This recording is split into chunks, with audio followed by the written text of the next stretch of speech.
हड़ विच जूं पतवार ने चक्कर दिता है। खूबसूरत। हड़ विच जूं पतवार ने चक्कर दिता है, इवें जिगरी यार ने चक्कर दिता है।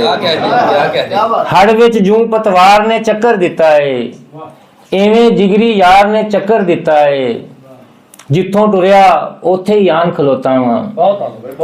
शाह जी शेर देखना जी। जिथों टुरिया उथे ही आन खलोता वा, वेले दी प्रकार ने चक्कर दिता है। क्या कहने जिथों टुरिया उथे ही आन खलोता वा, वेले दी प्रकार ने चक्कर दिता है।